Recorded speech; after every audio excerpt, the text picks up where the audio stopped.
அஸ்ஸலாமு அலைக்கும் வரஹ்மத்துல்லாஹி வபரகாத்துஹு. இன்னல் ஹம்துலில்லாஹி நஹ்மதுஹு வ நஸ்தஈனுஹு வ நஸ்தக்ஃபிருஹு வ நஊது பில்லாஹி மின் ஷுரூரி அன்ஃபுஸினா வ மின் ஸய்யிஆத்தி அஅமாலினா. மை யஹ்திஹில்லாஹு ஃபலா முதில்ல லஹு வ மை யுضلل ஃபலா ஹாதிய லஹு. வ அஷ்ஹது அல்லா இலாஹா இல்லல்லாஹ் வ அஷ்ஹது அன்ன முஹம்மதன் அப்துஹு வ ரசூலுஹு. அம்மா பஅத். அளவற்ற அருளாளனும் நிகரில்லா பேரன்புடையனுமாகிய எல்லாம் அல்ல ஏக இறைவனை போற்றி புகழ்ந்தவனாக இந்த உரையை ஆரம்பம் செய்கிறேன். இந்த உலகிற்கு அருள்கொடையாகவும் அச்சமூட்டி எச்சரிக்கை செய்யக்கூடிய தூதராகவும் இறைவனால் தேர்வு செய்யப்பட்ட நபிகள் நாயகம் ஸல்லல்லாஹு அலைஹி வஸல்லம் அவர்கள் மீதும், அல்லாஹ்வுடைய வேதத்தையும் தூதருடைய போதனைகளை பின்பற்றி வாழ்ந்த சத்திய சஹாபாக்கள் சஹாபிய பெண்மணிகள் மீதும், குறிப்பாக அருள் நிறைந்த இந்த ரமலான் மாதத்தை அடைந்து நோன்பு நோற்றவர்களாக பல நன்மையான காரியங்களில் ஈடுபடக்கூடியவர்களாக இருக்கக்கூடிய நாம் அனைவரின் மீதும் அந்த ஏக இறைவனின் வற்றா பெருங்கருணையும் மன்னிப்பும் நின்று நிலவட்டுமாக. கண்ணியத்திற்குரிய எல்லாம் அல்ல அல்லாஹ்வுடைய நல்லடியார்களே, அல்லாஹ்வுடைய மகத்தான அருளினால் ரமலான் மாதத்துடைய கடைசி ஒற்றைப்படை இரவை அடைந்தவர்களாக நாம் எல்லாம் இங்கே குழுமியிருக்கின்றோம். பொதுவாக நம்முடைய பகுதிகளில் பார்த்தோம்னா இன்றைய இரவு என்பது கொஞ்சம் மந்தமாக தான் இருக்கு. 27ஆம் இரவுக்கு இருந்த அந்த கூட்டமோ அதிலிருந்த அந்த மக்களுடைய ஈர்ப்பும் இன்றைய தினம் என்பது குறைவாக இருக்கு. இதில் நம்முடைய ஒரு கடமையும் இருக்கு. அல்லாஹ்வுடைய தூதர் அவங்க லைலத்துல் கத்ர் இரவை கடைசி ஒற்றைப்படை இரவுகளில் நீங்கள் தேடுங்க. ரமலான் மாதத்துடைய அந்த கடைசி ஒற்றைப்படை இரவுகள் இருக்குல்ல, 21, 23, 25, 27, 29 ஆகிய ஒற்றைப்படை இரவுகளில் தேடுங்கள் என்று அல்லாஹ்வுடைய தூதர் சொல்கிறாங்க. இப்போ அதை சம்பந்தமான தாவாவை பண்ண வேண்டிய பொறுப்பு நமக்கு இருக்கு. மக்கள் என்ன நினைக்கிறாங்க, 27ஓட முடிஞ்சிடுச்சு, 27ஆம் கிழமை தான் லைலத்துல் கத்ர் இரவு என்று தன்னுடைய அமல்களை எல்லாம் மூட்டை கட்டி வைத்து இருக்கக்கூடிய மக்களை நம்ம பார்க்குறோம். அப்போ அவர்களுக்கு எடுத்து சொல்ல வேண்டியது, அல்லாஹ்வுடைய தூதருடைய வழியை சொல்ல வேண்டிய பொறுப்பு நமக்கு இருக்கு என்பதை நாம் முதலில் விளங்கிக் கொள்ள வேண்டும். அல்லாஹ்வுடைய அருளால் இன்றைய தினம் சில முக்கியமான விஷயங்களை நம்ம பார்க்கிறோம். பொதுவாக இந்த உலகத்தில் வாழக்கூடிய எல்லா மனிதர்களுக்கும் எதிர்பார்ப்புகள் இருக்கும். எதிர்பார்ப்புகள் இல்லாத மனிதன் என்று யாராவது இருக்கிறாங்களா? சின்ன பிள்ளையிலிருந்து வயது முதிர்ந்த அந்த முதியவர் வரைக்கும் இருக்கக்கூடிய எல்லா மக்களுக்கும் என்ன இருக்கும்? எதிர்பார்ப்புகள் இருக்கும். அவங்க வயதுக்கு ஏற்றார் போல எதிர்பார்ப்புகள்ல பல வித்தியாசங்கள் இருக்கு. அப்படித்தானே? சின்ன பிள்ளை என்ன நினைப்பான்? ஒரு 5 வயது 6 வயது ஒரு 10 வயது சிறுவன் என்ன நினைப்பானா, குறிப்பாக இந்த மார்ச் ஏப்ரல் மாதம் வந்துட்டாலே என்ன நினைப்பான்? எவன்டா இந்த எக்ஸாமை கண்டுபிடிச்சான், எக்ஸாம் இல்லாம இருந்தா நல்லா இருந்திருக்கும், சின்ன வயசுல போய் என்ன இதெல்லாம் எழுத சொல்றானுங்க அப்படின்னு அந்த ஒரு எதிர்பார்ப்பு இருக்கும். வயதான முதியவர்கள் என்ன சொல்லுவாங்க,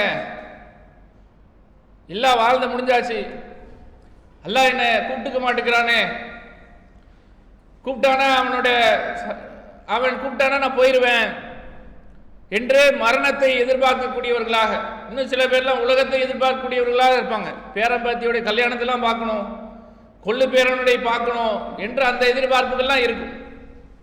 இப்போ எல்லா மனிதர்களுக்கும் எதிர்பார்ப்புகள் இருக்கும். அது சிறியவர்களாக இருக்கட்டும், முதியவர்களாக இருக்கட்டும், படித்தவர்களாக இருக்கட்டும், பாமரர்களாக இருக்கட்டும், ஏழையாக இருக்கட்டும், பெரிய செல்வந்தராக இருக்கட்டும், எல்லா மனிதர்களுக்கும் எதிர்பார்ப்புகள் இருக்கும். எதிர்பார்ப்பு இல்லாத ஆளே இல்லை என்று சொல்லலாம். இதில் எதிர்பார்ப்புகளை சில பொதுவான எதிர்பார்ப்புகள் இருக்கும். சில பேருக்கு தனிப்பட்ட எதிர்பார்ப்பு இருக்கும். ஒருத்தரை கூப்பிட்டு நீங்க என்ன ஆகணும்னு நினைக்கிறீங்கன்னா, நான் ஒரு டாக்டர் ஆகணும்னு ஒருத்தர் சொல்லுவார். இன்னொருத்தர் என்ன சொல்லுவாரு, நான் பெரிய கம்ப்யூட்டர் இன்ஜினியர் ஆகணும் என்று சொல்வார். இது அவர்களுடைய தனிப்பட்ட எதிர்பார்ப்புகள். இந்த மாதிரி எதிர்பார்ப்பை நான் அடைந்தால் நல்லா இருக்கும் என்ற தனிப்பட்ட எதிர்பார்ப்புகள் இருக்கும். ஆனால் பொதுவான சில எதிர்பார்ப்புகள் இருக்கு. எல்லா மனிதர்களும் எதிர்பார்க்கக்கூடிய சில விஷயங்கள் இருக்கு.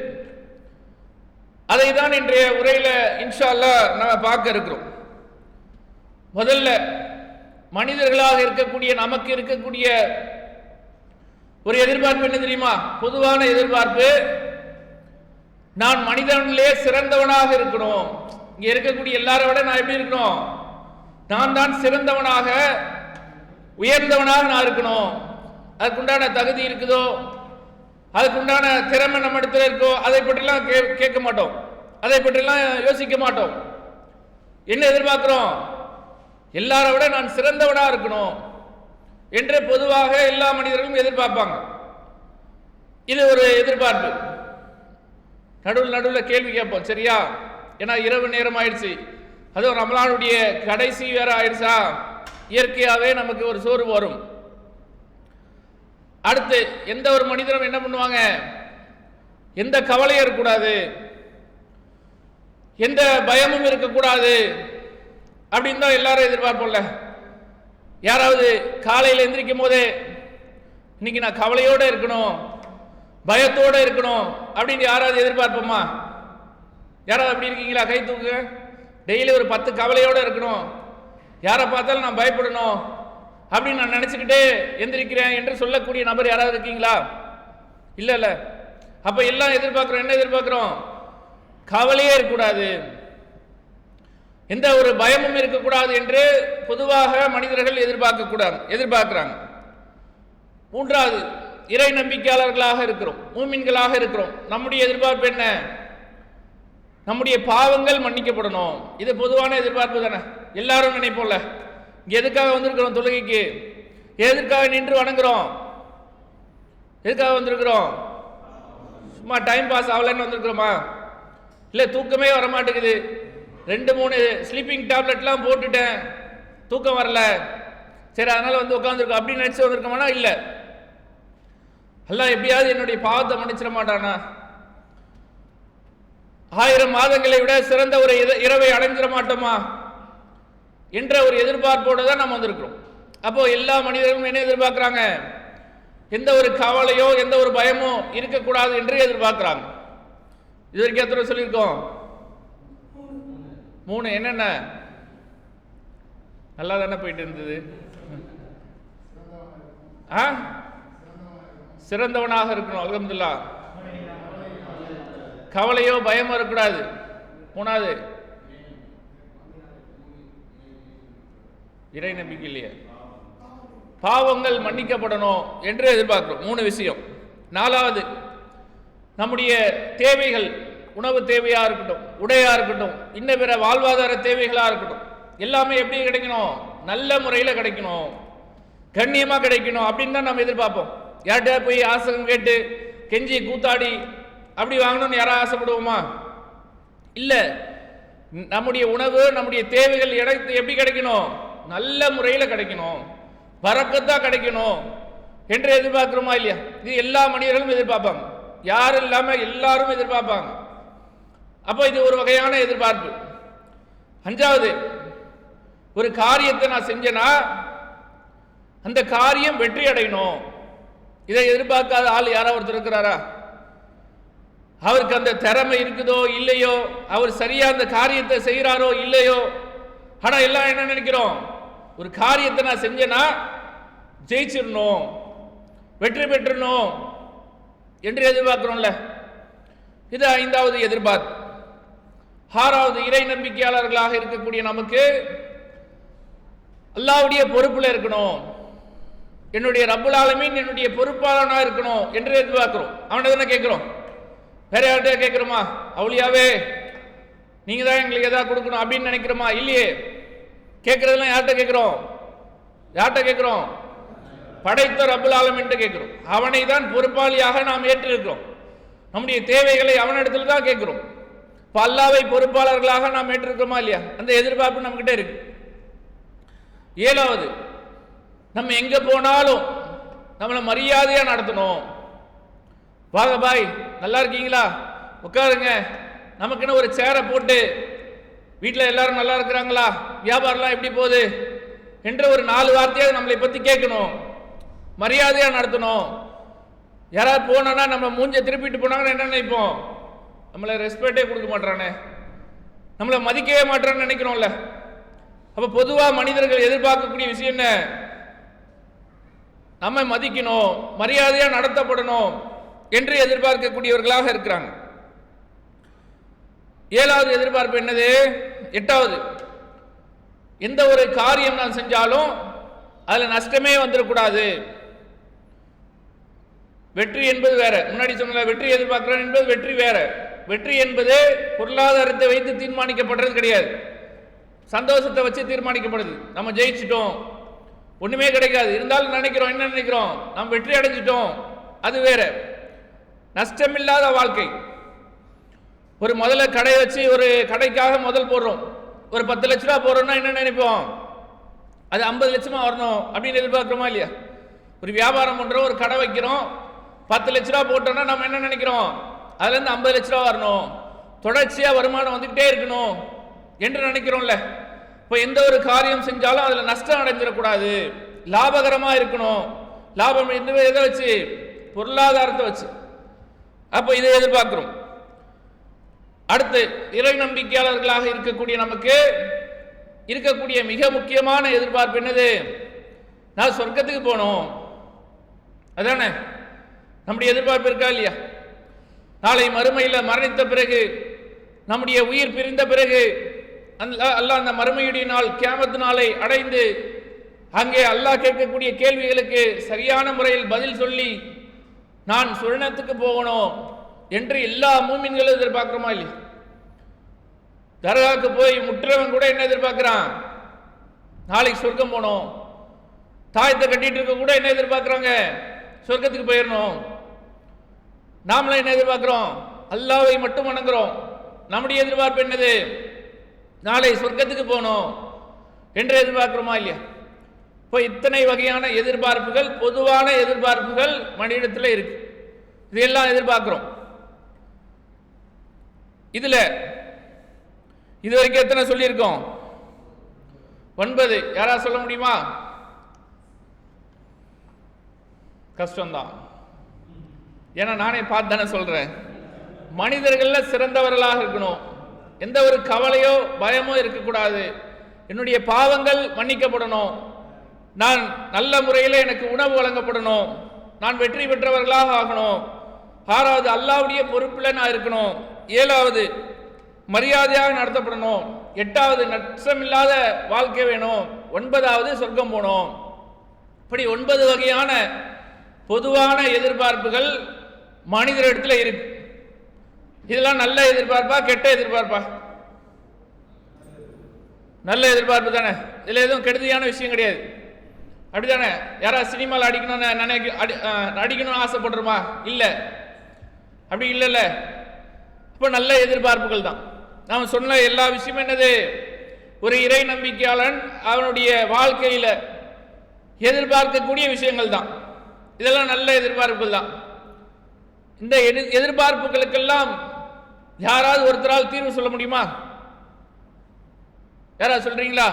இதெல்லாம் நடக்கணும்னா இதெல்லாம் செய்யலாம், இதெல்லாம் செஞ்சா வெற்றி அடைஞ்சிடலாம், இதெல்லாம் செஞ்சா சொர்க்கத்துக்கு போயிடலாம் என்று ஒட்டுமொத்த எதிர்பார்ப்புகளுக்கும் யாரால் தீர்வு சொல்ல முடியுமானா சொல்லுவாங்க. எப்படி சொல்லுவாங்க? 100% யாராலும் தீர்வு சொல்ல முடியாது. என்னுடைய அறிவை வச்சு நான் சொல்றேன், என் அனுபவத்தை வச்சு நான் சொல்றேன், எனக்கு தெரிஞ்சதை வச்சு சொல்றேன். வெற்றி பெறுவது எப்படின்னு புக்கெல்லாம் எழுதியிருக்காங்க. ஆனா அதுவே விற்கணும், விற்கலன்னா அவன் தோல்வி அடைஞ்சிடும், அப்படிதானே? புக்கு விற்கிறாங்க, இத்தனை லட்சம் காப்பி போட்டிருப்பான், அந்த புக்கு விற்கலன்னா என்ன ஆயிடுவான்? அவனே தோத்துருவான். இப்படிதான் நம்முடைய அறிவு, நம்முடைய திறமை, நம்முடைய அதிகாரம் எல்லாமே இப்படிதான், ஒரு குறுகிய வட்டம்தான், முழுமையெல்லாம் கிடையாது. முழுமையெல்லாம் இருந்தால் நம்ம எங்கேயோ இருப்போமே. இப்போ இந்த ஒட்டுமொத்த எதிர்பார்ப்புகளும் நல்ல எதிர்பார்ப்பு. இதுக்கெல்லாம் யாராலையும் தீர்வு சொல்ல முடியாது. அப்ப நம்ம எங்க போனோம்? எங்க போனோம்? சத்தமா புரியல. அல்லாவும் அல்லாவுடைய வேதங்களும் இதுல தான் நமக்கு கிடைக்கும் கண்டிப்பா. ஏன்னா இறைவன் நம்மளை படைச்சிருக்கிறான். மனிதனை எப்படி படைச்சிருக்கேன் அல்லாஹ் சொல்றானா இல்லையா? அவனை நான் அழகிய படைப்பாக படைச்சிருக்கேன். அவனை நீர் துளியிலிருந்து நாம் படைச்சிருக்கிறோம். அவன் உள்ளத்தில் எதை யோசிக்கிறான் என்பதையும் நாம் அறிஞ்சிருக்கிறோம். அப்படிதானே? நுட்பமாக அறிந்தவன் என்று அல்லாஹ் சொல்றானா இல்லையா? இப்ப இந்த எதிர்பார்ப்புகள் எல்லாம் நிறைவேறணும்னா அதற்கு அல்லாஹ் சொல்லக்கூடிய தீர்வுகள் இருக்கு. நாம அதை தேட மாட்டோம். அல்லாஹ் திருமறை குர்ஆன்ல சொல்லும் போது இந்த ஒட்டுமொத்த எதிர்பார்ப்புகளுக்கும் தீர்வை அல்லாஹ் சொல்றான். திருமறை குர்ஆனுடைய முதல் எதிர்பார்ப்பு என்னது? முதல் எதிர்பார்ப்பு என்னது? எந்த ஒரு கவலையோ எது மனிதர்கள சிறந்தவனாக நாம் இருக்கணும் என்று நாம் எதிர்பார்க்கக்கூடிய விஷயம். இது அல்லாஹ் என்ன பண்றான்? திருமறை குர்ஆன்ல 98வது அத்தியாயம் 7வது வசனத்தில் சொல்றான், இன்னல்லதீன ஆமனு வ ஆமிலு சாலிஹாத்தி உலாய்க கைருல் பரியா. 98வது அத்தியாயம் 7வது வசனத்தில் அல்லாஹ் சொல்றான், இன்னல்லதீன ஆமனு வ ஆமிலு சாலிஹாத்தி உலாய்க கைருல் பரியா. யார் நம்பிக்கை கொண்டு நல்லறங்கள் செய்கிறார்களோ அவர்கள்தான் மனிதர்கள்ல சிறந்தவர்கள். யார் சொல்றா? யார் சொல்றா? படைத்த ரப்புல் ஆலமீன் அவனுடைய இறைவேதத்தில் சொல்றான். நாம நினைக்கலாம் நம்முடைய எதிர்பார்ப்பு வேறமா இருக்கலாம். மனுஷன்ல சிறந்தவனா இருக்குன்னா பணம் இருக்கணும், பதவி இருக்கணும், காரு பங்களா இருக்கணும், அப்பதான் நான் சிறந்தவர் என்று நாம் நினைக்கலாம். ஆனா அல்லாஹ் என்ன சொல்றான்? மனிதர்கள் யார் சிறந்தவர் தெரியுமா? யார் நம்பிக்கை கொண்டு நல்லறங்கள் செய்கிறார்களோ அவர்கள்தான் மனிதர்கள்ல சிறந்தவர்கள் என்று அல்லாஹ் நம்முடைய முதல் எதிர்பார்ப்புக்கு என்ன பண்றான்? பதில் சொல்றான். ரெண்டாவது என்ன எதிர்பார்ப்பு? கவலையோ பயமோ இருக்கக்கூடாது. எங்க பார்த்தாலும் நம்ம கவலைப்படாம தைரியமா இருக்கணும், பயப்படவே கூடாது. அதற்கு அல்லாஹ் சொல்லக்கூடிய தீர்வு 3வது அத்தியாயம் 189 வசனத்தில் சொல்றான், வலா தஹினு வலா தஹ்சனு வ அன்துமுல் அஹ்லா இன் குன்தும் முஃமினீன். கவலைப்படாதீர்கள், பயப்படாதீர்கள், நம்பிக்கை கொண்டிருந்தால் நீங்கள் தான் உயர்ந்தவர்கள். யாருக்கு பயம் வராதான்? யாருக்கு கவலை வராதான்? யார் அல்லாஹ்வை நம்பி இருக்கிறார்களோ அவர்களுக்கு கவலையும் இல்லை, பயமும் இல்லை. அல்லாஹ்வை நீங்கள் சரியாக நம்பி இருந்தால், நாமளும் நம்புறோம் தானே, அப்படிலாம் தோணும். அதுக்கு விளக்கம் பின்னாடி நம்ம இன்ஷா அல்லாஹ் சொல்றோம். அல்லாஹ் என்ன சொல்றான்? கவலைப்படாதீங்க, பயப்படாதீங்க, நீங்கள் நம்பிக்கை கொண்டிருந்தால் நீங்கள் தான் உயர்ந்தவர்கள் என்று அல்லாஹ் திருமறை குர்ஆனுடைய 3வது அத்தியாயம் 139 வசனத்தில் சொல்றான். அப்ப ரெண்டு எதிர்பார்ப்புக்கு அல்லாஹ் சொல்லக்கூடிய தீர்வு எது? நம்பிக்கை கொண்டு நல்லறங்கள் செய்யணும். அடுத்து அல்லாஹ் 3வது சொல்றான், நம்முடைய பாவங்கள் மன்னிக்கப்படணும் எதிர்பார்க்கிறோமா இல்லையா? நல்ல முறையில் உணவு வழங்கப்படணும் எதிர்பார்க்கிறோமா இல்லையா? அதற்கு அல்லாஹ் சொல்லக்கூடிய தீர்வு வந்து திருமறை குர்ஆனுடைய 22வது அத்தியாயம் 50வது வசனத்தில் இருக்கு. அல்லாஹ் சொல்றான், ஃபல்லதீன ஆமனு வ ஆமிலு சாலிஹாத்தி லஹும் மஃபிரத்தும் வ ரிஸ்கும் கரீம். யார் நம்பிக்கை கொண்டு நல்லறங்கள் செய்கிறார்களோ அவர்களுக்கு இறைவனுடைய மன்னிப்பும் நல்ல முறையில் உணவும் வழங்கப்படும். ரிஸ்கும் நான் கொடுக்கிறேன். யார் நம்பிக்கை கொண்டு நல்லறங்கள் செய்கிறார்களோ அவர்களுக்கு என்னவா? அல்லாஹ்வுடைய மன்னிப்பு இருக்குதான், அவங்களுக்கு நல்ல முறையில் உணவும் வழங்கப்படும் என்று அல்லாஹ் சொல்றான். நம்ம பொருளாதார தேடி ஓடுறோம்ல, அது யார் கொடுக்கணும்? அல்லாஹ் கொடுக்கணும். அது அவன் புறத்திலிருந்து தான் வருது. தான் நாடியவருக்கு வாரி வழங்குறான், தான் நாடியவருக்கு குறைத்தும் கொடுப்பான். அல்லாஹ் தான் கொடுக்கணும். நாம நினைக்கிறோம் நம்ம ஓடுறோம், நம்ம கஷ்டப்பட்டாதான் ஜெயிக்கும், கிடைக்கும் என்று நினைக்கிறோம். அல்லாஹ் நாடாமல் ஒரு அணுவும் அசையாது. அப்ப அல்லாஹ் சொல்றான், நீங்கள் நம்பிக்கை கொண்டு நல்லறங்கள் செய்தால் உங்களுக்கு அல்லாஹ்வுடைய மன்னிப்பு இருக்குது, நல்ல முறையில் உங்களுக்கு உணவும் வழங்கப்படும் என்று அல்லாஹ் அந்த அத்தியாயத்தில் 22வது 50வது வசனத்தில் சொல்றான். அப்ப அதுக்கு என்ன தீர்வு? பாவ மன்னிப்பிற்கும் நல்ல முறையில் உணர்விற்கும் என்ன தீர்வு? நம்பிக்கை கொண்டு நல்லறங்கள் செய்யறது. அடுத்து அல்லாஹ் சொல்றான் 23வது முதல் வசனத்தில் சொல்லும் போது கது அஃப்லஹல் முஃமினீன், வெற்றி பெறணும் நினைக்கிறோம்ல, அதற்கு அல்லாஹ் சொல்லக்கூடிய தீர்வு என்னது? 23வது 1வது வசனத்தில் இருக்கு. அல்லாஹ் சொல்றான் கது அஃப்லஹல் முஃமினீன், நம்பிக்கை கொண்டவர்கள் வெற்றி பெற்று விட்டார்கள். வெற்றி பெறுவார்கள் சொல்லல, அல்லாஹ் என்ன பண்றான்? அதை முழுமைப்படுத்துறான். பாஸ்ட் டென்ஸ்ல சொல்றான், நம்பிக்கை கொண்டவர்களாக நீங்கள் இருந்தால் வெற்றி பெற்று விட்டீர்கள். அது இந்த உலகமா இருக்கட்டும், நாளை மறுமையாக இருக்கட்டும், அதுல நீங்கள் வெற்றி பெறுவீர்கள் என்று சொல்லாம வெற்றி பெற்று விட்டீர்கள் என்று அல்லாஹ் சொல்றான். இப்போ வெற்றி வேண்டும் என்றால் அதற்கு அல்லாஹ் சொல்லக்கூடிய தீர்வு எங்க இருக்கு? 23வது முதல் வசனத்துல இருக்கு. அடுத்து என்னது? அல்லாஹ் என்னுடைய பொறுப்பாளனா இருக்குன்னு நினைக்கிறோம்ல, அல்லாஹ் சொல்றான் தாலிக ஃபீஹா ஃபீ தாலிக ஃபீ அன்னல்லாஹ மௌலல்லதீன ஆமனூ, யார் நம்பிக்கை கொண்டு நல்லறங்கள் செய்கிறார்களோ அவர்களுக்கு அல்லாஹ் பொறுப்பாளனாக இருக்கிறான். நல்லறங்கள் யார் செய்கிறார்களோ, நம்பிக்கை கொண்டு யார் நல்லறங்கள் செய்கிறார்களோ அவருடைய பொறுப்பாளன் யாரு? அல்லாஹ் இருப்பதாக திருமறை குர்ஆனுடைய 47 அத்தியாயம் 11வது வசனத்துல சொல்றான். இப்ப அதுக்கும் அதான் தீர்வு. அடுத்து என்ன? மரியாதையா நடத்தப்படும். அதான் நினைக்கிறோம், எங்க போனாலும் நம்ம மரியாதையா நடத்தப்படணும். அதற்கு அல்லாஹ் சொல்லக்கூடிய தீர்வு 63வது அத்தியாயம் 8வது வசனம் சொல்றான், கண்ணியம் அல்லாஹ்வுக்குரியது, அவனுடைய தூதர்களுக்கு உரியது என்று முதல்ல அல்லாஹ் சொல்றான். கண்ணியத்துக்குரிய யாரு? அல்லாஹ் தான். ஃபர்ஸ்ட் கிரேட் யாருக்கு? அல்லாஹ்வுக்கு தான். கண்ணியம் அல்லாஹ்வுக்குரியது.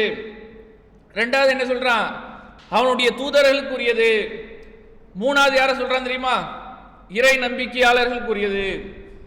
யார் இறை நம்பிக்கையாளர்களாக மூமின்களாக இருக்கிறார்களோ அவர்களுக்கு உரியது என்று அல்லாஹ் திருமறை குர்ஆனுடைய 63வது அத்தியாயம் 8வது வசனத்தில் சொல்றான். அடுத்து நஷ்டம் இல்லாத வாழ்க்கை, எங்க போனாலும் நஷ்டமே இருக்கக்கூடாது. அதுக்கு அல்லாஹ் சொல்லக்கூடிய தீர்வு என்னது? 103வது அத்தியாயத்தில் சொல்லும் போது வல் அஸ்ர் இன்னல் இன்சான லஃபி உஸ்ர் என்று அல்லாஹ் சொல்றானா இல்லையா? காலத்தின் மீது சத்தியமாக மனுஷன் நஷ்டத்துல தான் இருக்கிறான். யாரை தவிர தெரியுமா? யார் நம்பிக்கை கொண்டு நல்லறங்கள் செய்கிறார்களோ அவர்களை தவிர. எல்லாரும் நஷ்டத்துல தான் இருக்கிறாங்க. இந்த உலகத்தில் நம்ம நினைக்கிறோம் வெயிட்டா இருக்கிறோம், நல்லா வெயிட்டா அதிகாரத்தோட இருக்கணும். அல்லாஹ் சொல்றான் எல்லாரும் நஷ்டத்துல இருக்கிறாங்க. யாரை தவிர தெரியுமா? யார் நம்பிக்கை கொண்டு நல்லறங்கள் செய்கிறார்களோ அவர்களை தவிர என்று அல்லாஹ் 103வது அத்தியாயத்தில் சொல்றான். அடுத்து லாஸ்ட் என்னது? லாஸ்ட் நம்முடைய எதிர்பார்ப்பு சொர்க்கத்துக்கு போனோம். திருமறை குர்ஆனுடைய 2வது அத்தியாயம் 25வது வசனம், 7வது அத்தியாயம் 42வது வசனம், 10வது அத்தியாயம் 9வது வசனம், 11ல 23, 22ல 23, 14வது அத்தியாயம் 23, இப்படி பல வசனங்கள் அல்லாஹ் என்ன சொல்றான்? சொர்க்கத்துக்கு நீங்கள் தகுதியானவர்களா ஆகணும்னா வல்லதீன ஆமனு வாமிலு சாலிஹாத்தி, யார் நம்பிக்கை கொண்டு நல்லறங்கள் செய்கிறார்களோ அவர்கள்தான் சொர்க்க சோலைகள்ல இருப்பாங்க. அதன் கீழ் பகுதியில் ஆறுகள் ஓடும். இப்படி பல வசனங்கள் அல்லாஹ் என்ன பண்றான்? அதோட பேஸா இதை வைக்கிறான். நம்பிக்கை கொண்டு நீங்கள் நல்லறங்கள் செய்தால் அல்லாஹ் உங்களுக்கு சொர்க்கத்தை தருவான். அதனுடைய கீழ்ப்பகுதியில் ஆறுகள் ஓடும். அதுல நீங்கள் நிரந்தரமாக இருப்பீர்கள். அதுல கனி வர்க்கங்கள் இருக்கும். இப்படி பல வசனங்கள் அல்லாஹ் அதை தொடர்ச்சியா சொல்றான். அப்போ உங்களுக்கு சொர்க்கம் கிடைக்கணும்னா அதுக்கு அடிப்படை என்னது? நம்பிக்கை கொண்டு நல்லறங்கள் செய்யணும். அப்போ நம்முடைய 9 வகையான எதிர்பார்ப்புகளுக்கு அல்லாஹ் சொல்லக்கூடிய தீர்வு என்னது? நம்பிக்கை கொண்டு நல்லறங்கள் செய்யறது. இப்போ விஷயத்துக்கு வருவோம். நாமெல்லாம் நம்பிக்கை கொண்டிருக்கிறோம் தானே? யாராவது இல்லைன்னு சொல்ல முடியுமா? இல்லை பாய், நானும் நம்பிக்கை கொண்டிருக்கிறேன், ஆனால் நடக்க மாட்டேங்குதே. எங்க பார்த்தாலும் நம்மளை என்ன சொல்றானுங்க? பயங்கரவாதின்றான், தீவிரவாதின்றா, தாடி கொஞ்சம் வச்சிடக்கூடாது, தொப்பியை போட்டுறக்கூடாது, எதோ சொல்றானுங்களே. எங்க போனாலும் நம்மளை தான் அடிக்கிறான், நம்மளை தான் கேவலமா பேசுறான். நாமெல்லாம் பெரிய இடத்துல இல்லையே, பெரிய வெற்றி பெற முடியலையே, நிம்மதியான வாழ்க்கை வாழ முடியலையே, கவலையோட இருக்கிறோம், பயத்தோட இருக்கிறோமே. ஏன் நமக்கு இது நடக்குது? அல்லாஹ் சொல்றான், நீங்கள் நம்பிக்கை கொண்டிருந்தால் நல்லறங்கள் செய்தால் எந்த கவலையும் இல்லை, பயமும் இல்லைன்றான். ஆனா நமக்கு எல்லாமே நடக்குதே என்றால் என்ன காரணம் தெரியுமா? நாமெல்லாம் நம்பிக்கை கொண்டு இருக்கிறோம், அவ்வளவுதான், மாற்று கருத்து இல்லை. ஆனால் கொள்ள வேண்டிய விதத்தில் கொள்ளல. இதை நான் சொல்லல, அல்லாஹ்வே தனது திருமறை குர்ஆன்ல சொல்லும் போதே சொல்றான். என்ன சொல்றான்? யா அய்யுஹல்லதீன ஆமனு வஆமிலு, நம்பிக்கை கொண்டவர்களே நம்பிக்கை கொள்ளுங்கள். யா அய்யுஹன்னாஸ், மனிதர்களே நம்பிக்கை கொள்ளுங்கள்னா அது கரெக்ட், அப்படிதானே? மனிதராக இருக்கிறார், பொதுவான எல்லாரையும் கூப்பிட்டு நீங்கள்லாம் நம்பிக்கை கொள்ளுங்கள் என்று சொல்றது கரெக்ட். ஆனால் அல்லாஹ் என்ன தெரியுமா சொல்றான்? யா அய்யுஹல்லதீன ஆமனு, நம்பிக்கை கொண்டவர்களே நம்பிக்கை கொள்ளுங்கள். புரியுதா? நாமெல்லாம் நம்பிக்கை வச்சிருக்கிறோம், மாற்று கருத்து இல்லை. ஆனா அல்லாஹ் எதிர்பார்க்கக்கூடிய அளவிற்கு உறுதியான நம்பிக்கை நம்ம இடத்துல இருக்குதா? அந்த நம்பிக்கை இருந்தால் இந்த எதிர்பார்ப்புகள் எல்லாம் நிறைவேறும். ஆனா நம்பிக்கை உறுதியா இல்லை. ஒரு உதாரணம் சொன்னா உங்களுக்கு புரியும். இங்கேருந்து நம்ம பாரிஸ்க்கு போகணும், சரியா? நம்ம என்ன பண்றோம்? பையன்கிட்ட சொல்றோம், பைக்கில் பெட்ரோல் இருக்கா, போய் பார்த்துட்டு வரணும். அவனை வந்து டேங்கை திறந்து பார்க்குறான், பெட்ரோல் இருக்கு. வந்து அத்தாட்ட கொடுக்குறான், அத்தா பெட்ரோல் இருக்கு. நாம் என்ன பண்ணுறோம்? அவன் சொன்ன அடிப்படையில் வண்டி எடுத்துகிட்டு போயிட்டோம், சென்ட்ரல் வரைக்கும் போயிட்டோம், பெட்ரோல் காலி. நம்ம எங்கே போனோம்? பாரிஸ் போனோம். எது வரையும் நின்றுச்சு? சென்ட்ரலோட நின்றுச்சு. பையன் சொன்னது கரெக்டு தானே, பெட்ரோல் இருக்குன்னு தான் சொன்னான், இருந்தது தான். ஆனால் எது வரைக்கும் போகிறதுக்கு இல்லை? பாரிஸ் வரைக்கும் போகிறதுக்கு இல்லை. நம்முடைய நம்பிக்கையே இருக்குது, அதில் உறுதியாக இல்லை. அல்லாஹ் திருமறை குர்ஆன்ல சொல்லும் போது, திருமறை குர்ஆனுடைய 41 அத்தியாயத்தில் 30-31 வசனங்களை சொல்லும் போது நம்பிக்கை கொண்டவர்களை பற்றி அல்லாஹ் சொல்றான். என்னுடைய இறைவன் அல்லாஹ் என்று சொல்லி யார் அதில் உறுதியாக இருக்கிறார்களோ அவர்களுக்கு தான் வெற்றி என்று அல்லாஹ் சொல்றான். நம்பிக்கை மட்டும் வச்சிருக்க கூடாது. இது மக்கத்து காஃபிர்கள் கூட வச்சிருந்தானா இல்லையா? அல்லாஹ் தான் அவன் நம்பினான், அல்லாஹ்வையும் நம்பினான். அவன் அல்லாஹ்வை மட்டும் நம்பாம அதில் உறுதியாக இல்லாமல் என்ன பண்ணுவாங்க? ஏன்னா அல்லாஹ்வுடைய தூதருடைய தந்தையோட பேர் என்ன தெரியுமா? அப்துல்லா. உன்ன என்ன அர்த்தம்? அல்லாஹ்வுடைய அடிமை. பேர் எப்படி வச்சிருக்காங்க பாருங்க. அப்போ அந்த நம்பிக்கையெல்லாம் இருந்தது மக்கத்து காஃபிர்கள் இடத்துல, அல்லாஹ் என்ற அந்த நம்பிக்கையெல்லாம் இருந்தது. அதோட மட்டும் நிறுத்திடலாம என்ன பண்ணாங்க? கூட சிலைகளை வணங்கக்கூடியவர்களாக, முன்னோர்களை வணங்கக்கூடியவர்களாக ஆகிட்டாங்க. நமக்கு நம்பிக்கை இருக்குது, ஆனா உறுதியான நம்பிக்கை இல்லை என்று அல்லாஹ் சொல்றான். அதனால தான் என்ன சொல்றான்? யா அய்யுஹல்லதீன ஆமனு வஆமிலு, நம்பிக்கை கொண்டவர்களே நீங்கள் நம்பிக்கை கொள்ளுங்கள். அல்லாஹ் இன்னொரு வசனத்தில் சொல்லும் போது, உண்மையான நம்பிக்கையாளர்கள் என்றால் யார் தெரியுமா? 49 அத்தியாயம் 15 வசனத்தில் எடுத்து பாருங்க. அல்லாஹ் சொல்றான், உண்மையான நம்பிக்கையாளர்கள் என்றால் யார் தெரியுமா? என்னுடைய இறைவன் அல்லாஹ் என்று சொல்லி அதில் சந்தேகம் கொள்ளாமல் இருந்து, சந்தேகமே வந்துடக்கூடாது. ஒருத்தர் கஷ்டத்தில் இருப்பார், பாய் ஏன் பாய் கவலையா இருக்கிறீங்க? அல்லாஹ் இருக்கிறான் பாய், கவலைப்படாதீங்க அப்படின்னு சொன்னா என்ன பண்ணுவாரு? அல்லாஹ் இருக்கிறான் தான் பாய், ஆனா எனக்கு இவ்வளவு பிரச்சனை இருக்குதே. அல்லாஹ் என்ற அந்த வார்த்தையை சொன்னோன்னா என்ன பண்ணும்? கவலையை விட்டுறணும். அல்லாஹ் இருக்கிறான், என்னை காப்பாற்றுவான் என்ற அந்த நம்பிக்கை வரும். நாம என்ன சொல்றோம்? அல்லாஹ் இருக்கிறான் தான் பாய், ஆனா அவனுக்கு கண்ணே இல்லையே. அநியாயம் பண்றவன்லாம் எப்படி வச்சிருக்கிறான்? நல்லா வச்சிருக்கிறான். நம்மளை பாருங்க எப்படி வச்சிருக்கிறான். நம்ம அல்லாஹ்வை தானே வணங்குறோம், அல்லாஹ்வை தானே தொழுகிறோம். நம்மளுடைய நிலைமை எப்படி இருக்கு? ஒன்றும் இல்லாமல் இருக்கிறோமே பாய், அவெல்லாம் நல்லா இருக்கிறானே என்று நாம் நினைக்கிறோம்ல. இதுதான் குறைபாடு. இதுதான் நம்பிக்கையில உறுதித்தன்மை அற்ற நிலை. இந்த உலக வாழ்க்கை என்பது நிரந்தரம் கிடையாது, இது அற்பமான வாழ்க்கை. நம்முடைய இலக்கு என்னது? மறுமதம். அத்துன்யா சிஜ்ருல் மூமினின் வ ஜன்னத்துல் காஃபிர், மூமின்களுக்கு இந்த உலக வாழ்க்கை என்பதே சிறைச்சாலை என்று அல்லாஹ்வுடைய தூதர் சொல்றாங்க. கெடுபிடி இருக்கும், கஷ்டம் இருக்கும், சோதனை இருக்கும். ஆனா காஃபிர்களுக்கு இந்த உலக வாழ்க்கை என்பது சொர்க்க சோலை. என்ன வேணா கிடைக்கும், சொர்க்கம் எப்படி இருக்கும் அந்த மாதிரி அவங்களுக்கு இந்த உலகத்தில் என்ன கிடைக்கும்? எல்லாம் அனுபவிப்பான். ஆனா நாளை மறுமையில் அதான் அல்லாஹ் சொல்றான், இந்த உலகத்தில் உங்களுக்கு ஏற்படக்கூடிய எந்த கஷ்டமாக இருந்தாலும், எந்த சோதனையாக இருந்தாலும், அதெல்லாம் ஒண்ணுமே இல்லை. பாலஸ்தீன் அந்த மக்களை பாருங்க, இந்த சின்ன சின்ன பிள்ளைகள் பேசுறாங்களா இல்லையா? அல்லாஹ் கூலி கொடுப்பான், பயப்படுறாங்களா அவங்க? யோசிச்சு பாருங்களேன், எந்த நிலைமையில இருக்கிறாங்க. பெற்றோர்களை இழந்தவர்களாக, குடும்பத்தார்களை இழந்தவர்களாக, ஒருவேளை சாப்பாட்டுக்கு இல்லாதவர்களாக இருக்கிறாங்க. இருந்தாலும் அவருடைய உறுதித்தன்மை இருக்குதா இல்லையா? இந்த நிலைமையில நாம் இருந்தா என்ன ஆகும்? அந்த நிலைமையில இருந்தா என்ன ஆகும்? யோசிச்சு பாருங்க. இருந்தாலும் அல்லாவை துதிக்கக்கூடியவர்களாக, அல்லாவை சார்ந்து இருக்கக்கூடியவர்களாக அந்த மக்களுடைய வெளிப்பாடு வருதா இல்லையா? பிள்ளைய மரண வேலையில் இருக்கக்கூடிய நேரத்தில் தந்தை என்ன பண்றாரு? நம்மளா இருந்தா என்ன கதறுவோம்? களிமா சொல்லித்தரார். யாருக்கு? 5 வயது 6 வயது சிறுவர்கள் மரண வேலையில இடிபாடுகளுக்கு மத்தியில மாட்டிக்கிட்டு இருக்கிறாங்க. அந்த நேரத்தில் அவங்களுடைய வாயிலிருந்து வரக்கூடிய வார்த்தை என்ன தெரியுமா? களிமா சொல்லு, அஷ்ஹது அல்லா இலாஹ இல்லல்லாஹ் சொல்லு என்று சொல்லித்தராங்கன்னா எந்த அளவுக்கு உறுதி இருக்கும்? நாம என்ன பண்ண ஒப்பாரிப்போமா இல்லையா? பிள்ளை போச்சே, இதான் உறுதி. இந்த உறுதி இருந்தால் எல்லாம் கிடைக்கும். அல்லாஹ் சொல்றான்ல, எல்லாம் கிடைக்கும். அதான் அல்லாஹ் சொல்றான். யார் தெரியுமா நம்பிக்கையாளர்கள்? என்னுடைய இறைவன் அல்லாஹ் என்று சொல்லி அதுல உறுதியாக இருந்து உடலாலும் பொருளாலும் யார் தியாகம் செய்கிறார்களோ அவர்கள்தான் உண்மையாளர்கள்.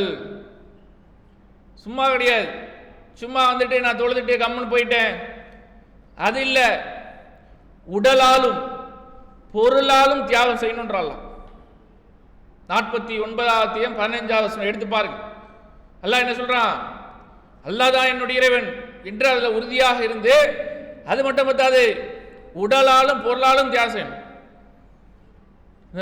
30 நாள் அல்லாஹ்வுடைய அருளால் இறைவன் நின்று வணங்கிட்டோம், நோன்பு வச்சுட்டோம், தொழுகையில் ஈடுபட்டுட்டோம், தான தர்மங்களை செஞ்சிட்டோம், இதோட அடுத்த வருஷம் வருவோம் என்று நாம் நினைத்தால் அது ஒண்ணுக்கு பிரயோஜனம் இல்லை. இதற்கு பிறகுதான் நம்முடைய வாழ்க்கை மாறணும், நம்முடைய ஈடுபாடு மாறணும். இந்த உலக வாழ்க்கையை நோக்கி ஓடாமல் மறுமையை நோக்கி ஓடக்கூடியவர்கள் அதில் ஒரு ஸ்டெப் எடுத்து வச்சுன்னா அல்லாஹ்வுடைய அருளால் நமக்கு இறையச்சம் வந்துடுச்சுன்னு அர்த்தம், உறுதியான நம்பிக்கை வந்துடுச்சுன்னு அர்த்தம். திருப்பி பழைய நிலைமைக்கு நம்ம மாறிட்டோம்னா பள்ளிவாசலுக்கு வரதில்லை, ஜும்மாவை மட்டும் வந்துடுவோம். ஜும்மா மட்டும்தான் கடமையா? இல்லை எப்பாவது ஒகேஷனலா ஏதாவது தர்பியா கிருபியா கூப்பிட்டாங்கன்னா வந்து தலையை காட்டுவோம். அப்புறம் எங்க உறுதி இருக்கு? அல்லாஹ்வுடைய தூதர் இடத்துல வந்து கேட்கிறாங்க ஒருத்தங்க, அல்லாஹ்வின் தூதரே எனக்கு ஒரு அறிவுரை சொல்லுங்க. அந்த அறிவுரைக்கு பிறகு நான் யார் இடத்திலும் அறிவுரை கேட்கக்கூடாது. அவர் எதிர்பார்த்து என்ன தெரியுமா? ஒரு பெரிய பயான். அல்லாஹ்வுடைய தூதர் ஒரு அரை மணி நேரம் 1 மணி நேரம் எல்லா விஷயத்தையும் எடுத்து சொல்லுவாங்க. அந்த அறிவுரையை கேட்டுட்டு நம்ம வாழ்க்கையை திருத்திக்கலாம் என்று அவர் எதிர்பார்த்து வந்து சொல்றாங்க. சொல்லும் போதே சொல்றார், ஒரு அறிவுரை சொல்லுங்கள், இந்த அறிவுரைக்கு அப்புறம் நான் யார்கிட்டையும் எந்த அறிவுரையும் கேட்கக்கூடாது. அல்லாஹ்வுடைய தூதர் அவர்கள் ரத்தன சுருக்கமா சொல்றாங்க, குல் ஆமன்து பில்லாஹ் சும்மஸ்தகீன், என்னுடைய இறைவன் அல்லாஹ் என்று சொல், அதுல உறுதியா இரு. முடிஞ்சு. இந்த உறுதி வந்துடுச்சுன்னு வச்சுக்கோங்களேன், நம்முடைய வாழ்க்கையே அப்படியே மாறிடும். அது வராம அப்படியே லைட்டா பட்டும் படாம ஆத்துல ஒரு கால் சேத்துல ஒரு கால் சொல்லுவாங்களே, இங்கேயும் ஒரு கால் அங்கேயும் ஒரு கால், ஆடம்பர திருமணமா போயிடுவோம். யாரு அவன்? என் சொந்தக்காரன், நான் வரலனா திருமணமே நடக்காதே, நாளை என்னைய பார்த்தா என்ன நினைப்பான்? படைத்த ரப்புல் ஆலமீனுடைய திருப்பொருத்தம் வேணுமா? அல்லாஹ்வுடைய தூதர் சொன்னாங்களே, குறைந்த செலவுல எளிமையாக நடத்தப்படக்கூடிய திருமணம் தான் இறைவனுடைய பரக்கத் நிறைந்த திருமணம். அதை நம்ம பார்க்கிறோமா? இல்ல ஆஃப்டர் ஆல் என் சொந்தக்காரன் சூப்பரா இருக்கும் பாய் பிரியாணி, அந்த மாதிரி பிரியாணி நீங்க பார்க்கவே முடியாது. ஊர் பேரெல்லாம் சொல்றது, காயல்பட்டினம் பிரியாணி, அந்த பிரியாணி, இந்த பிரியாணி, ஹைதராபாத் பிரியாணி, அதெல்லாம் நீங்க வாழ்நாளையே சாப்பிட மாட்டீங்க பாய். எங்க போச்சு உறுதி? எங்க போச்சு? பிரியாணிக்கு முடிஞ்சிச்சா இல்லையா? இன்னைக்கு ஒரு ஃபேஷன் அலையிறாங்க.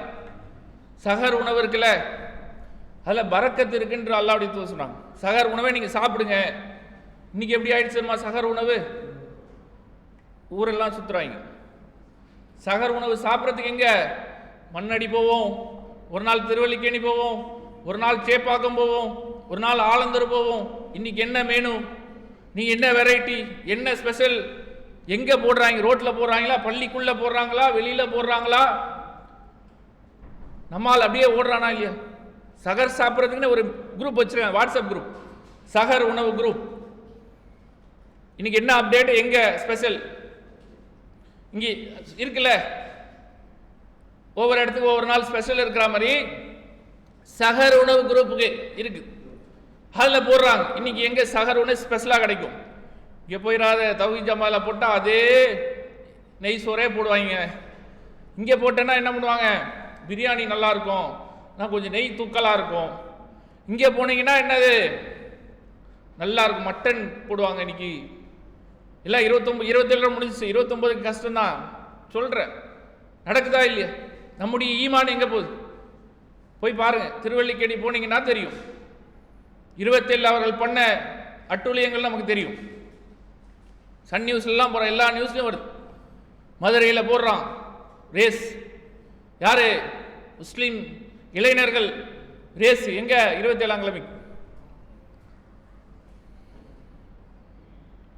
அப்ப எங்க போச்சு நம்ம இறையச்சம், நம்பிக்கை? இந்த உறுதித்தன்மை இந்த இரவோட நமக்கு போயிடக்கூடாது. அதான் விஷயம். இது தொடர்ச்சியாக இருக்கணும். நம்ம யாருக்காகவும் எதற்காகவும் விட்டு கொடுக்கக்கூடாது. அல்லாஹ்வுடைய தூதர்கள் அப்படித்தானே இருந்தாங்க. யோசிச்சு பாருங்க, அவங்களுடைய உறுதி எதற்காக இருந்தது? அல்லாஹ்விற்காக மட்டும் இருந்தது. யாருக்காகவும் எதற்காகவும் வளைந்து கொடுக்கல. தன்னுடைய குடும்பத்திற்காக, தம்முடைய உறவுகளுக்காக, தம்முடைய தோழர்களுக்காக அல்லாஹ்வுடைய தூதர் வளைஞ்சு கொடுத்தாங்களா? சரினா சரி, தப்புனா தப்பு. அது யாராக இருந்தாலும் சரி, அவர் நமக்கு வேண்டப்பட்டவர், தெரிந்தவர், அவரை நம்ம பகைச்சு கூடாது.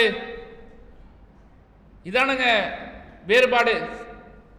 பிற சமுதாயத்தில் இருக்கல, உயர்ந்தவர் தாழ்ந்தவர், இதுதானே நாம் காட்டுறோம். இதுக்கு வேற பேர் வச்சிருக்கோம், அவ்வளவுதான். கொள்கையால் நாம உறுதியாக இருக்கும். எந்த நேரத்திலும் அல்லாஹ் நம்முடைய உறுதியை சோதித்துக்கிட்டே இருப்பான். சாதாரண விஷயம் கிடையாது. குடும்ப உறவுகள் மூலமாக, நெருங்கிய உறவுகள் மூலமாக பல கஷ்டங்கள், பல சிரமங்கள் உங்களை வந்துகிட்டு தான் இருக்கும். அல்லாஹ்வுடைய தூதர் சொல்றாங்களே, பள்ளத்தை நோக்கி எப்படி வெள்ளம் பாய்ந்து வருமோ அதுபோல உங்களை சோதனைகள் வந்துதான் தீரும். கொள்கையை ஏற்றிருக்கீங்களே, அல்லாஹ்வை ஏத்துக்கிட்டீங்களே, இலகுவாக சொர்க்கத்துக்கு போயிடலாம் நினைச்சிட்டீங்களா? அல்லாஹ் கேட்கிறானா இல்லையா? முன் சென்ற சமுதாயத்திற்கு கொடுக்கப்பட்ட அந்த சோதனைகளை போல நீங்கள் சோதனைகளை சந்திக்காமல் இலகுவாக சொர்க்கத்துக்கு போயிடலாம் நினைக்கிறீங்களா என்று அல்லாஹ் கேட்கிறானா இல்லையா? யோசிச்சு பாருங்க. அவர்களுடைய சோதனையில் யோசிச்சு பாருங்க. அல்லாஹ்வுடைய தூதர் இந்த மக்காவுடைய அந்த ஹராமுடைய பள்ளியில் படுத்திருக்கிறாங்க. சஹாபாக்கள் வந்து சொல்றாங்க, அல்லாஹ்வின் தூதரே, இந்த எதிரிகளுடைய தொல்லை தாங்க முடியல, அட்டூழியம் செய்கிறாங்க. என்ன கேட்குறாங்க தெரியுமா? அல்லாஹ்வுடைய தூதரே, எங்களுக்காக இறைவனிடத்தில் பிரார்த்தனை செய்யுங்க. அவங்க கேட்டது எங்களை காப்பாத்துங்கலாம் சொல்லலை. இவங்க கிட்ட இருந்து காப்பாத்துங்க, நீங்க வாங்க அப்படிலாம் சொல்லலை. அவங்க கேட்டது என்னது? எங்களுக்காக பிரார்த்தனை செய்யுங்க. படுத்திருந்த அல்லாஹ்வுடைய தூதரை எழுந்து உட்கார்ந்து சொல்றாங்க, உங்கள் முன் சென்ற சமுதாயம் பட்ட வேதனையை விட நீங்க பட்டுட்டீங்களா? பழுக்க காய்ச்சப்பட்ட சீப்பால், இரும்பு சீப்பால் அவருடைய முதுகுகளை அவங்க கீறினாங்க. மண்ணில் புதைத்து தலையை இரண்டாக ரம்பத்தை வைத்து அறுத்தாங்க. இதெல்லாம் நீங்க பட்டுட்டீங்களா? என்ன கேட்டாங்க அவங்க? வந்து பணம் கொடுங்க, எங்களை காப்பாத்துங்க, இல்ல வேற நாட்டுக்கு போயிடும், அதெல்லாம் கேட்டாங்க. இல்ல, அல்லாஹ்விடத்துல பிரார்த்தனை செய்யுங்க என்று கேட்கக்கூடிய நேரத்தில் அல்லாஹ்வுடைய தூதருடைய போதனை என்ன? இதெல்லாம் வரும், கஷ்டம் வரும், பொருளாதார நெருக்கடி வரும், உறவுகள் மத்தியிலே சிக்கல் வரும், அல்லாஹ் உங்களை சோதிப்பான். அந்த நேரத்தில் நாம் உறுதியாக இருக்கிறோமா? குலையாமல் இருக்கிறோமா? அது அல்லாஹ் பார்ப்பான். இன்னல்லாஹ நஸ்ரில் கரீம் என்று அல்லாஹ் சொல்றான். அல்லாஹ்வுடைய உதவி உங்களுக்கு அருகாமையில் இருக்கு, கவலைப்படாதீங்க என்றான்.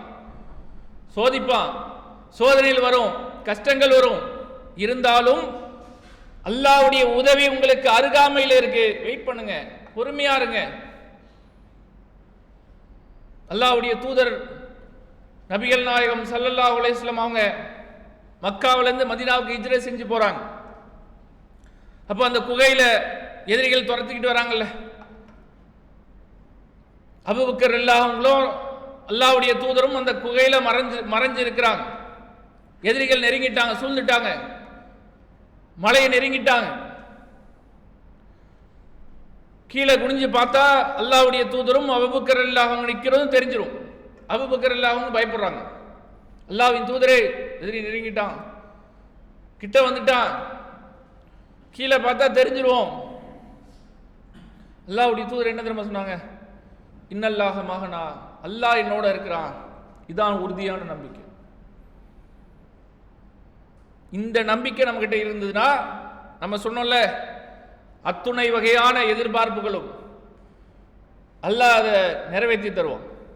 அதுக்கு எந்த கவலையை பட தேவை. அல்லாஹ் இன்னொரு வசனம் சொல்லும்போது, கவலைப்படாதீங்க, பயப்படாதீங்க, உங்களுக்கு வாக்களிக்கப்பட்ட சொர்க்கம் உங்களுக்கு இருக்கு. உங்கள் முன் மலக்குகள் வந்து சொல்லுவாங்களாம், உங்களுக்கு வாக்களிக்கப்பட்ட சொர்க்கம் இருக்குது, கவலைப்படாதீங்க, பயப்படாதீங்க. உறுதியாக நாம் இருந்தால் நமக்கு என்ன கிடைக்கும்? நம்முடைய எதிர்பார்ப்புகள் எல்லாம் கிடைக்கும். அடுத்து என்னது? நல்லறங்கள் செய்கிறது. உடனே நமக்கெல்லாம் வந்துடும். நல்லா நல்லறங்கள் செய்கிறோம் தானே, 5 வேளை தொழுக வந்துடுறேனே, எல்லா நன்மையான காரியங்கள் செய்கிறோமே, செய்கிறோம், மாற்று கருத்து இல்லை. அதுலேயும் குறைபாடுகள் இருக்கு. இன்ஷா அல்லாஹ் அல்லாஹ் நாடினால் அதை நாளைய தினம் இன்ஷா அல்லாஹ் பார்ப்போம். சரியா? எதை கேட்டோமோ அதை நடைமுறைப்படுத்தக்கூடியவர்களாகும், அதை உறுதியாக இந்த கொள்கை ஏற்றவர்களாகும், நம்முடைய மரணம் வரை கடைபிடிக்கக்கூடியவர்களாகும் இன்ஷா அல்லாஹ் நாம் அனைவரும் நம்மை இறைவன் ஆக்கி அருள் புரிய வேண்டும் என்ற அந்த பிரார்த்தனையோட இந்த உரையை நிறைவு செய்கிறேன். வாஹிர் தவானா அல்ஹம்துலில்லாஹி ரப்பில் ஆலமீன். அஸ்ஸலாமு அலைக்கும் வரஹ்மத்துல்லாஹி வபரகாத்துஹு.